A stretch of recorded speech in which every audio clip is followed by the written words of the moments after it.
Welcome back to History They Buried, where the past is never truly dead, just hidden. Each day we dig up the forgotten, the covered up, and the terrible truths buried beneath everyday lives.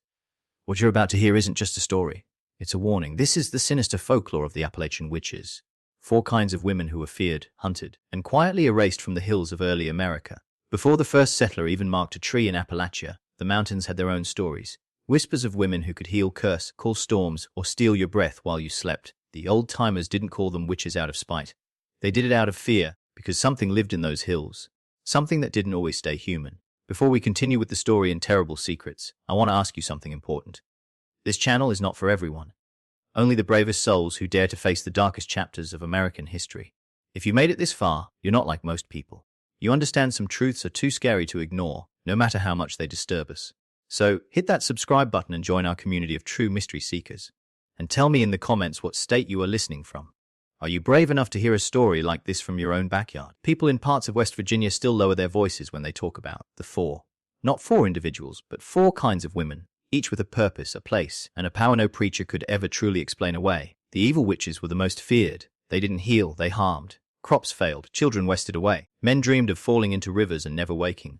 It was said these witches walked backwards in the dark, mumbling to the trees, offering pieces of themselves to something older than the land. Then came the witch doctors, not quite evil, not quite safe. They offered cures and charms, but at a price. Often it was money. Sometimes it was a secret, and sometimes it was blood. The medicine women were both loved and feared. They delivered babies, set bones, and cured fever with paste made from roots and fat. But if you crossed one, your cows stopped giving milk. Your sleep turned to nightmares. No one said it out loud, but they were watching. And finally, the most whispered about, the water witches. They were always near rivers or springs that never dried. Some could find water underground with willow branches. Others were said to pull drowning people back to life. But some pulled people down instead. This story is not about magic. It's about power. The kind women had to carve for themselves in a world where survival meant being feared before you were silenced. They called her Mary Beth Holloway, but most in the valley only knew her as the Elk Creek Witch. The name still echoes through the mountains like a warning, even now, generations later. She lived alone in a cabin on the edge of Elk Creek in the dark pine woods. It was the kind of place even hunting dogs refused to enter. Her house was built from ash wood, not oak like most cabins, and filled with charms no one dared ask about. Mary Beth was said to be born with a veil over her face, a belief that in those days meant she could see things others could not. Her mother died screaming during childbirth, and her father vanished into the forest 6 days later. Folks said she was cursed from her first breath. Children were warned never to look Mary Beth in the eyes. Livestock would go missing. Wells would dry up. One winter, 3 babies were stillborn on the same day in different cabins, all along the same stream. That night, Mary Beth was seen walking barefoot across the frozen water, her skirts never touching the ice. The local preacher tried to speak against her from the pulpit. The next week, lightning split the church steeple in half during a cloudless sky. He left town 3 days later babbling scripture barefoot. His hair turned white, but Mary Beth never touched a soul, not directly. When a man beat his wife and she fled to Mary Beth's cabin, the man was found strung up by his ankles from an old pine, eyes gone. When a widow's son came back from the war missing half his mind, Mary Beth gave him something to burn. And he never screamed again. No one thanked her. No one dared. She was feared. And that fear protected her, until it didn't. In 1892, a boy named Eli Tanner went missing in the woods. His mother claimed he'd been hearing voices by the creek for days. The town was already on edge from a summer of dying crops and fever deaths. And when Eli's boot was found at the edge of Mary Beth's land, the valley didn't wait for proof. They came with torches. What happened that night was never written down officially, but those who were there swore the trees themselves howled. That fire wouldn't catch on a house, and the creek turned red before dawn. Mary Beth was never seen again. But a strange thing happened in the years that followed. Children were born healthier. The fevers lessened. And yet no birds ever nested near Elk Creek again. And every few years, someone passing through would vanish, always near the water. They say you can still hear her whispering at night. Kialara may I teach you RITCH if Ada Granger dealt in roots and bones, Clara May dealt in whispers.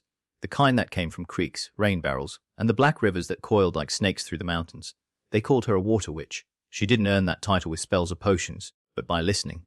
For hours she would sit by the banks of Blue Hollow Creek, her hands hovering just above the surface.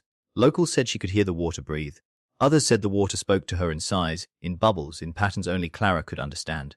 Clara May lived alone in a slant, roofed shack propped up on stilts. It wasn't far from the old mill town, but no one visited without reason. Not unless the rains came hard and fast. Not unless a child went missing. Not unless you had dreams of drowning. And still people mocked her, called her touched, said her mind had gone soft after her baby drowned in the flood of 1903. They didn't laugh long, because Clara May began to predict things. The exact day the river would flood, the exact hour a well would run dry. She warned a family not to take the logging trail one Sunday morning. They went anyway. The bridge collapsed an hour later. 3 dead. Still, the warnings were never enough. In 1911, Clara May came down from her shack with wide eyes and river mud on her hands. She walked right into the church during service, barefoot, soaked, trembling. She said, "The water's angry. It's coming tonight. It'll take the town if you don't move uphill." They laughed, called her mad, sent her home with dry bread and pity in their eyes. That night the storm came, but not just rain. A wall of water. They said it sounded like a train, then like screams. The river rose like a living thing, dragged homes from their foundations, snapped trees like matchsticks. 22 people died. When they found Clara's shack the next morning, it was untouched and dry, not even wet. Inside they found candles burning, a child's shoe on the windowsill, and a glass bowl filled with water that showed a reflection no one recognized. Clara May was never seen again. Some say the river took her. Others say she walked into it by choice, not to die, but to go home. Even now, a century later, hikers say if you camp too close to Blue Hollow Creek, you'll hear a woman humming in the night. And sometimes, if you're lucky or cursed, the water will whisper your name. Old Tamam Dialada, his name was Tom Dillard, a logger, a drinker, a man who'd lost too much too fast. Tom's wife, Luann, had fallen sick after swimming in the creek near Clara May's old shack. Her skin turned grey. Her hair fell out in patches. Doctors called it consumption. But Tom blamed the witch. He swore Clara had cursed his Luann even if Clara had vanished years earlier. So one moonless night, Tom took kerosene and a torch and marched up to the shack, still standing on stilts by the creek's bend. He kicked in the rotted door and tossed the fuel in all directions, muttering curses under his breath. Then he lit the match. The flame caught fast. The shack was dry as bone. But as the fire roared, Tom heard something strange. Not wind, not crackling timber. Sobbing from beneath the floorboards. He froze. Then a voice, faint but clear. "You shouldn't have come here angry, Tom." The Tom dropped the torch, he ran. But something followed him. In the days that came after, Tom's house wouldn't stay warm. His hearth fire would go out without reason. Water ran from the taps even when shut off. His reflection in the mirror began to smile when he didn't. He tried to leave town. On the day he planned to go, Tom was found dead in his front yard, face down in a puddle no bigger than a dinner plate. His lungs were filled with river water. The coroner, shaken, said it made no sense. There had been no rain for 2 weeks. At his funeral, no preacher came. No hymns were sung. The few who attended left early. They said they heard whispering near the casket, not from the mourners, but from the wood of the coffin itself. Locals say Tom Dillard was the last man fool enough to try to destroy Clara May's shack. It's still there, crumbling, swallowed by vines, but standing. Some say the inside looks untouched, as if Clara had only just stepped out. And the worst part, the shack no longer appears on maps. Even the logging company can't find it by satellite. But if you walk far enough along the creek trail, and if the river likes you, you might just see it for yourself. And if the door opens, don't go in. TABDE, if you hike the ridge beyond Cedar Vile, where the land stops pretending to be kind, you'll find it still standing, the binding tree. Thick, dead, and charred black. Not from lightning, but something older. Its bark is peeled in strips, and a rope hangs from one of the limbs like it forgot it was ever used. Locals don't touch it. Children are told it's cursed, but they're never told why. Just that you don't go near it. Not at night. Not ever. But here's the truth, passed down in whispers. That tree wasn't always dead. They say it bloomed once. Massive white flowers like bone and cotton, and sap that smelled faintly of clove. But that was before the binding. A long time ago, no one knows exactly when, a girl was found in the valley below. Alive but wrong. Her eyes were rolled white, and her mouth wouldn't shut. She kept chanting in a tongue no one recognized. Her parents were desperate. The preacher called it possession. But the old women in the hollow, they called for the binding. The ritual wasn't in any Bible, it came from the hills. They took the girl, just 13, and tied her to that tree for 7 nights. No food, no water, only herbs burned around her feet and symbols scratched into the bark. On the 7th night she stopped speaking, and the tree blood. Thick black resin oozed from the wounds in the wood, and the ropes fell loose on their own. The girl walked home. Quiet, changed. She never spoke again, never married, died old and alone. But every year on the same date the tree would bleed again, just a single dark drip down the trunk. Then one year it didn't. That's when the disappearances started. 3 hikers vanished in 1986. A boy in 1991. In 2004, a wildlife photographer's camera was found at the base. The last photo showed something tall and pale behind the tree, watching. Today, the binding tree is a marker, a warning. The rope is still there though no one tied it. Locals say if it falls, the hill will take someone else. They say it chooses. And you only hear the whispers after dark, never during the day. So if you find yourself near Cedar Vale and the wind goes still and you see a blackened tree swaying where no breeze blows, don't turn your back. Because if it sees you first, it might remember your name. Girayanabayalo in the hills above Rabbit Fork, there's a cemetery no church will claim. The iron gate is rusted shut, and the ground is uneven, as if the earth below keeps shifting. And right at the back, where the trees lean too close and birds go silent, sits a grave surrounded by chains. The name on the headstone is almost worn away, but the locals know it. Willow Canty. Or as they called her, Granny Willow. She wasn't a grandmother. Not in the way we think. She had no children, no husband. Just lived alone in a wooden cabin where the moss grew thicker than the roof. They say she healed folks when no doctor could. but she also cursed those who crossed her. A merchant once refused to give her salt. A week later, all his cows drowned in the dry dirt of his barn. Another man beat his wife and mocked Willow's devil ways. That same night, he went blind permanently. The town tolerated her, but only just until the incident. A child went missing, then another. No evidence, no signs of a struggle, just gone. And both families had been seen arguing with Willow the week before. They didn't wait for proof. A group of men came to her cabin in the dead of night. They dragged her out barefoot and bound her in wire. But even then, she didn't scream. She smiled. And just before they buried her, still alive some say, she whispered something no one ever repeated. But they knew it wasn't over. Out of fear, they sealed the coffin in chains, padlocked it, covered it in blessed ash and salt. And every night for 3 months, a bell was placed on the grave, tied to a string that ran through a drilled hole in the coffin lid. If the bell rang, they would know she was still alive. The bell rang twice, and on the third night it was gone, clean off the string. No tracks, no wind, no sound, just silence. They rechained the grave tighter and built a wrought iron fence around it. The church refused to bury her on holy ground, so the townspeople made their own and abandoned it. To this day, the grave sinks deeper every year, as if the earth is pulling her back in. Some say if the chains ever break, she'll return. Others say she never left, and if you go near the grave at midnight and kneel long enough, you'll hear breathing, slow, shallow, right behind you. But when you turn around, nothing's there except the faint ring of a bell. There's a stretch of mountain in eastern Kentucky that even the locals won't hike after dark, Boone's Ridge. To the outside world, it's just another fold in the Appalachians, all pine trees and broken rock. But to those who live nearby, it's cursed ground, not just because of what happened in it, but because of what's still underneath.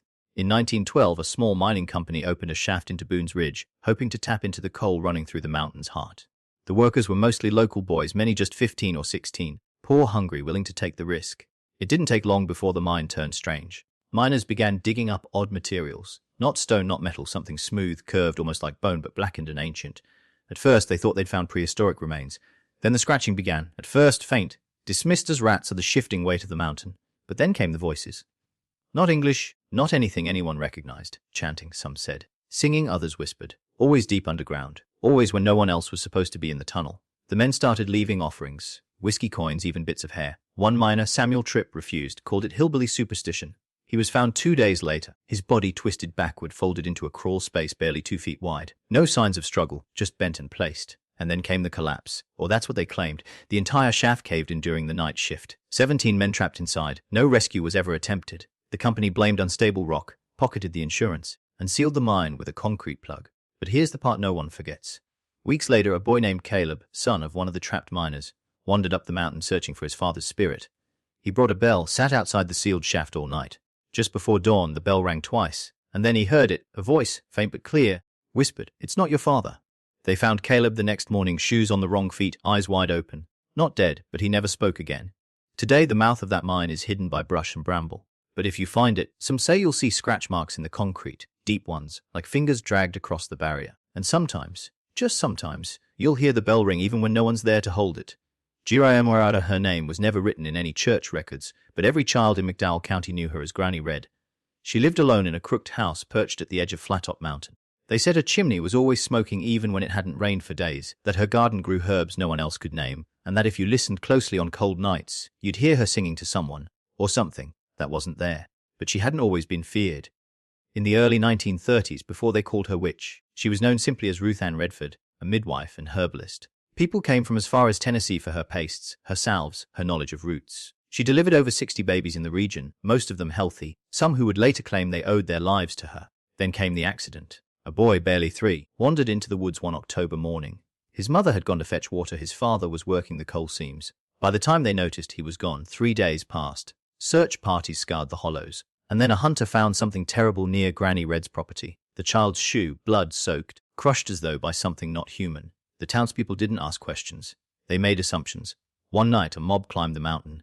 They dragged Granny Red from her cabin. Her hair was white, her face streaked with soot and ash. She didn't scream. She didn't cry. She simply stared at them and said one thing: "He wasn't taken from me. He was taken from you." No one knew what it meant, but it chilled them all. They burned her house, smashed her jars, buried her books in a hole behind the church. But they didn't burn her. Not quite. They left her to wander. For years afterward, Granny Red was seen walking the back roads in the dead of night, holding a bundle wrapped in linen. Some said it cried. Others claimed it moved. She never spoke again, but the plants still grew wherever she stepped. Animals never fled from her. They followed. until she vanished in the winter of 1947. Then something strange began to happen. Every child born in McDowell County the following spring came into the world with a red mark behind their left ear, shaped like a thumbprint. Doctors called it a coincidence. Midwives disagreed. They said Granny Red had finally taken something back, or left something behind. THKNOKRSOFLYNCHQNTY. If you ever find yourself deep in the abandoned mines of Lynch County, Virginia, and you hear a soft knock not on wood but on stone, turn back. Don't look behind you. Don't answer. Don't follow it. Because the people who followed the knocking were never seen again. In the late 1800s, Lynch County was rich with coal and desperation. Miners worked 12-hour shifts in choking tunnels with no ventilation, no lights, and no guarantees they'd come home. Collapses were common. Entire shifts would vanish beneath rock. Their bodies never recovered. After a while, the miners started whispering about the knockers, spirits of the dead who haunted the tunnels. At first, they thought the knocking was friendly, a warning, something spiritual helping the living avoid disaster. But then the pattern changed. One man, a foreman named Clive Daltrey, went deeper than anyone before. He told his wife he heard the knock calling him by name. Not loudly, just faintly, like something was inside the stone, tapping syllables from behind. He said the stone wasn't stone anymore. It was hollow and hungry. Clive was never seen again. But the next morning, carved on the entrance wall in cold black handprints were the words, "One for them. One for us." From then on, each time a collapse occurred, the miners found strange tunnels, ones no one had ever dug, perfectly round with claw marks heading deeper than drills could reach. And the knocking, it never stopped. It came closer. The miners began holding ceremonies before entering the mines. Not Christian prayers, but older ones, passed down by grandmothers who remembered the old ways. They'd burn hair, chant in old tongues. Some say they weren't praying for safety. They were making a trade. One year, 1903, no accidents happened at all. But one miner's child vanished from their home in the middle of the night. No sign of struggle, no footprints, just coal dust on the windowsill. That year, the knocking was loudest. Eventually, the mines shut down. Lynch County dried up. But in 1979, a group of geology students entered the old tunnels as part of a university research project. Only one of them, a woman named Evelyn Grant, made it out. When rescuers found her, she was sitting just outside the shaft, clothes shredded, eyes wide open, whispering, "I didn't knock back. I didn't knock back." She never spoke again. Today, locals won't go near the old mines. Not because they fear a collapse, but because the knockers are still counting. And sometimes the knocks come from under your feet, even in your own home. Iris Mayard off Tarnesia in the rolling valleys of East Tennessee, where the rivers speak louder than men and the mist lingers like breath over the water. Locals once feared only one thing more than sickness or death. A woman named Iris Maynard, known in hushed tones as the Water Witch. Not because she floated or flew or summoned spirits, but because she understood the river better than any living soul ever dared to. Iris lived alone at the bend of the Clinch River in a ramshackle hut on stilts, half swallowed by reeds. Children were warned never to swim near her stretch of water. Not because it was deep, but because the river listened to her, and when she whispered, it obeyed. People said she could read your future in a single ripple. A stone tossed in her presence would send messages, not splashes, omens. Whether your crops would fail, whether your child would live, whether you'd return from war. She never married, never aged, never left. Locals claim she'd been there since before the town had a name. Some said she was born from the river. Others believed her mother had been a Cherokee healer and her father, something far older. But her reputation was sealed the year the preacher drowned. It was 1937. The new preacher, Reverend Caleb Dunstan, came to town breathing fire. He condemned Iris from the pulpit, calling her a witch, a blasphemer, a devil's bride. And one Sunday morning after his sermon, he marched to her shack with a Bible in one hand and a crowd behind him. What happened next is still debated. But here's what everyone agrees on: the river was calm that day. Iris stood on her dock, silent. She said one word, just one. No one heard what it was. And Reverend Dunstan took one step too far. He stumbled, fell in, never came back up. The water swallowed him whole. Not a ripple in sight. His body was never found. 3 days later, his Bible washed ashore near her home, open, soaked, but completely unmarked, as though no water had touched it. From that day on, no one dared question her again. Farmers brought her honey and apples as offerings. Mothers left baby teeth wrapped in cloth beneath her porch. Even lawmen looked away. But Iris Maynard wasn't evil. She warned of floods before they came. She found 2 missing children just by dropping a stone in the stream and watching which way it spun. She saved more than she harmed. But like all things old and powerful, she was not meant to be tested. And if the river still remembers her, the water won't say. Some believe her spirit lives on. That if you toss a coin into the Clinch River under a blood moon and say your grandmother's name, Iris might answer. Not in words, but in water. C.O. Senji, that brings us to the end of our journey through the buried truth of Appalachian witch folklore. But the question remains, how many of these women were really witches? And how many were just punished for not staying silent? The mountains still remember. The water still whispers. And somewhere in the hollers and hidden places of Appalachia, the old stories wait to be told again. Thank you for listening. If this story gave you chills, share it with someone brave enough to handle the truth. And remember, the past is never truly dead, it's just waiting to be uncovered.